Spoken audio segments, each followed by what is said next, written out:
Feature in a Short. Hello everybody! Welcome to Feature in a Short. My name is Daria Huxley. I'm Four Winds photographer and graphic designer. Tonight we have Justin Joseph Hall, the owner of Four Wind Films, as our presenter. He's going to be presenting Wasp, a breakout short by Andrea Arnold. I'm Justin. I'm a director and editor. Four Wind Films, we started in 2014. Started with somebody else, now I own it by myself. I work on projects for HBO and with a larger company. This one is by Andrea Arnold, and it's my uncle gave me a bunch of short films when I was in high school because I hadn't seen very many, and so he gave me a hard drive. He used to, when he learned how to do torrents, he downloaded everything that he thought was different, and this was my favorite live action that was from that bunch, which was like my introduction to short films. She shoots it very interestingly, Andrea Arnold, and she kind of does this through all of her films. There's a handheld camera, so it makes it feel like a documentary verite footage. And documentary verite is something that where I work all the time, we edit it constantly. At Downtown Community Television, they've been doing it for, since the 70s, and they've been doing films since the early 90s. In the verite style, which got popular in about the 60s or 70s. My bosses, they never want to have sit-down interviews. They have some exceptions and stuff depending on what they're doing, but I think it's very interesting that they've been focusing on that for so long, and it gives you a lot of the freedom to follow the action as it comes. You can control the mood a lot more if you precisely plan what you want to see, but they use this so that people believe it more. With the short, we served flour ribs and fish and chips. After watching, we had a short discussion. I realized while watching this that I hate watching kids in turmoil. So not anything to do with the filmmaking. I just hate stories like that. Like Florida Project, I also hated that movie for the same reason. Yeah. What? It's nothing to do with the film itself. It's that I just feel so uncomfortable watching that I can't enjoy it on any level. Yeah. It was more like their relationship is more like sibling-like relationship rather than, mom and daughters. Lauren, you've seen other Andrea Arnold's films, but which ones have you I seen? love her. I've seen this so many times. I'm afraid to talk because I'll just ramble. There's so much in this film that's interesting, but it's cool to see how her themes continue with all of her movies. Even with this one, you see her attention to small creatures and animals everywhere you go. And in American Honey, she also does that. Just does a really good job of showing people that are trying to do their best in really bad situations. And this mom cares about her kids, but she's being selfish in a way that when you become a mom, you're not allowed to be selfish. You want to make her evil, but you relate to her humanity in the moment where it's this is her life and she has no money and she just is trying to give herself one night of freedom. But is she a good parent? Definitely not. But she's been really focusing on this style. She just handheld every time. Then we watched the feature movie called Rock and a Hard Place, where Justin was the assistant editor.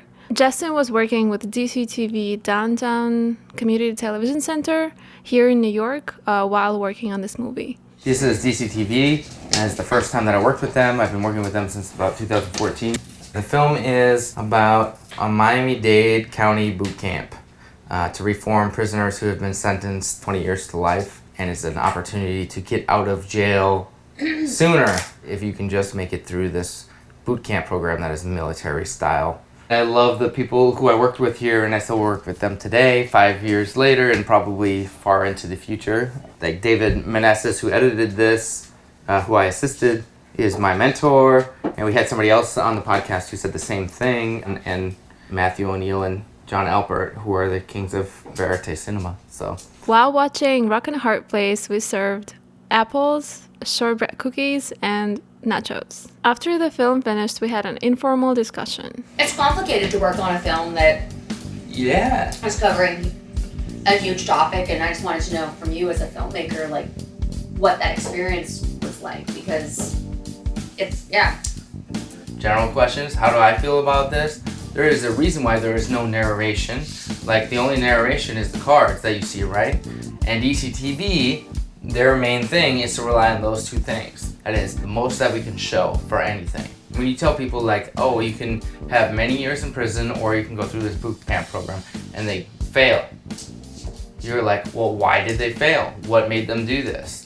Did you ever think that your cameras are why anyone failed?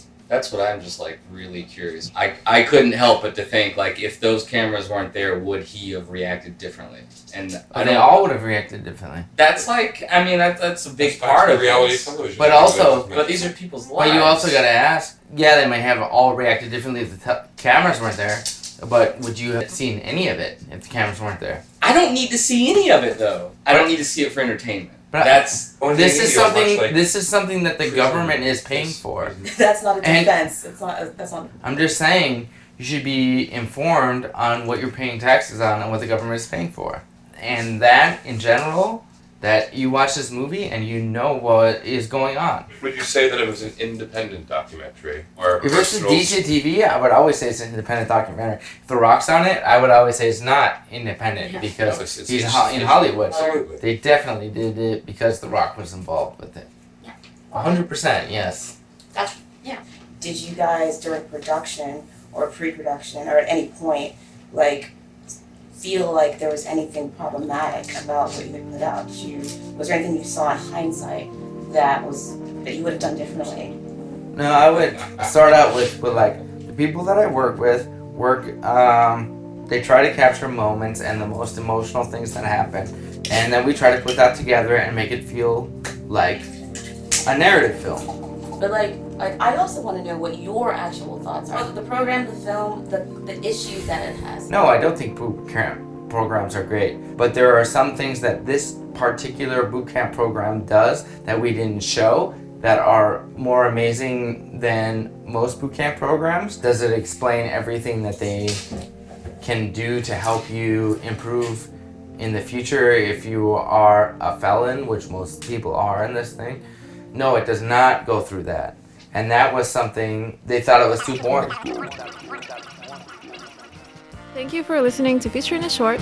In Forward and Forecast to look forward to, we have our holiday mixer in December. And if you want to know how to visit, to come participate in this event, please reach us at Forwind Films on social media. That is FOURWINDFILMS. Thank you. Till the next time.